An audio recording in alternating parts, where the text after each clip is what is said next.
వెండితెర రాములమ్మగా లేడీ అమితాబ్ బచ్చన్గా గుర్తింపు తెచ్చుకున్న విజయశాంతి చాలా కాలం తర్వాత మళ్లీ వెండితెరపై దర్శనమిచ్చింది.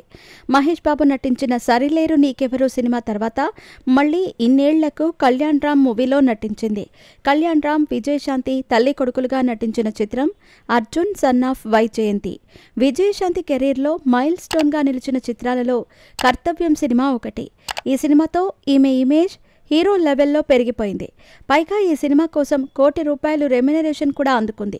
అంతేకాదండోయ్, ఆ కాలంలోనే హీరోలకు దీటుగా పారితోషికం తీసుకున్న ఏకైక హీరోయిన్గా కూడా రికార్డు సృష్టించింది విజయశాంతి. కర్తవ్యం సినిమాలో లేడీ పవర్ఫుల్ పోలీస్ ఆఫీసర్గా నటించిన విషయం తెలిసిందే. ఇక ఆ పోలీస్ ఆఫీసర్కి కొడుకు పుడితే అతడు క్రిమినల్ అయితే ఆ తర్వాత ఏం జరిగింది అనే విషయాలకు కొనసాగింపుగా ఈ అర్జున్ సన్ ఆఫ్ వైజయంతి మూవీని తెరకెక్కించారు. మాస్ యాక్షన్తో పాటు తల్లి కొడుకుల సెంటిమెంట్తో వచ్చిన ఈ సినిమా ఏప్రిల్ 18వ తేదీన ప్రేక్షకుల ముందుకు వచ్చింది. ఇకపోతే ఎన్నో అంచనాల మధ్య సినిమా విడుదలయ్యింది. కానీ ఈ సినిమాలో కొత్తగా ఏం లేదనే వార్తలు వినిపించాయి. ముఖ్యంగా యాక్షన్ ఘట్టాలు, సెంటిమెంట్ సన్నివేశాలు సినిమాకి హైలైట్గా నిలిచిన కొత్త రకం సినిమాలకు అలవాటు పడిన ప్రేక్షకులు ఈ సినిమా అంతగా మెప్పించలేదు.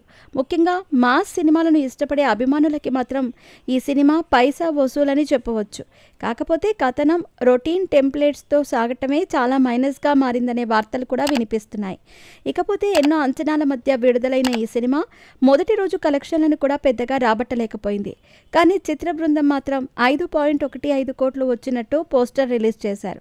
అయితే అసలు ఈ సినిమాకు వచ్చిందెంతో తెలిస్తే మాత్రం నిజంగా షాక్ అవుతారు.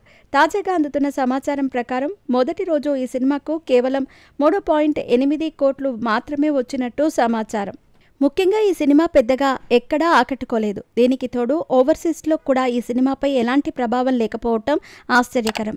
ఇందులో మాస్ ఆడియన్స్కి ఫుల్ మీల్స్ ఇచ్చే సినిమా కాబట్టి కొంచెం పాజిటివ్ టాక్ రావటం వల్ల ఈ శని ఆదివారాల్లో సినిమా కలెక్షన్స్ విషయంలో ఏవైనా కదలికలు వస్తాయేమో చూడాలి. నిజానికి ఇప్పటివరకు అయితే కమర్షియల్గా ఈ సినిమాపై నెగటివ్ టాక్ ఉందని చెప్పవచ్చు.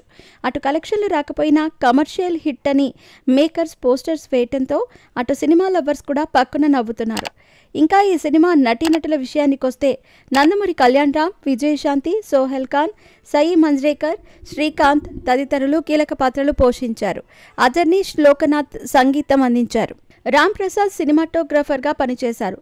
ప్రదీప్ చిలుకూరి దర్శకత్వంలో అశోక్ వర్ధన్ ముప్ప, సునీల్ బలుసు ఈ చిత్రాన్ని నిర్మించటం జరిగింది. ఏది ఏమైనా ఈ 2 రోజుల్లో ఈ సినిమా కలెక్షన్లు పెరుగుతాయేమో చూడాలి.